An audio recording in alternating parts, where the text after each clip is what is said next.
Sudarlun, arus mudik jalur penyeberangan laut dari Kabupaten Simelu ke daratan Aceh di bagian pesisir pantai barat dan selatan berjalan lancar. Selama beberapa trip kapal menjelang Lebaran dilaporkan semua penumpang maupun kendaraan terangkut oleh kapal yang berlayar sesuai rute. Kepala Dinas Perhubungan Simelu, Mulyawan Rohas, mengatakan bahwa tidak ada lonjakan penumpang di pelabuhan penyeberangan Sinabang.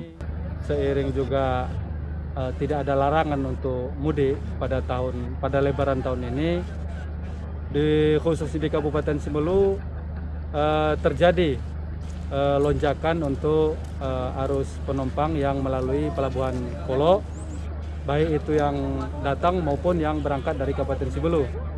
Namun kalau kita lihat dalam 3 hari terakhir ini terjadi puncak lonjakan pemudik yang datang dari daratan, baik itu masyarakat maupun yang mahasiswa, dan diperkirakan juga sampai hari Sabtu besok masih terjadi lonjakan kedatangan dari pemudik ini tadi.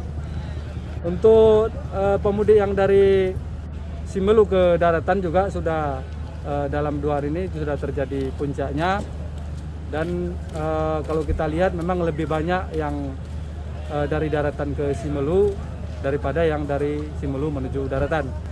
Kalau di Pelabuhan Sinabang mungkin untuk kendaraan tidak ada yang tertinggal, kecuali yang dari daratan ke Simelu itu tentunya banyak kendaraan maupun penumpang yang tertinggal.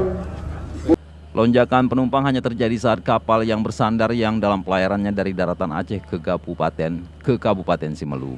Ia mengatakan menjelang Lebaran dipastikan masih akan terjadi lonjakan penumpang dari daratan ke Kabupaten Simelu, terutama mahasiswa asal Simelu yang berlebaran di kampung halaman.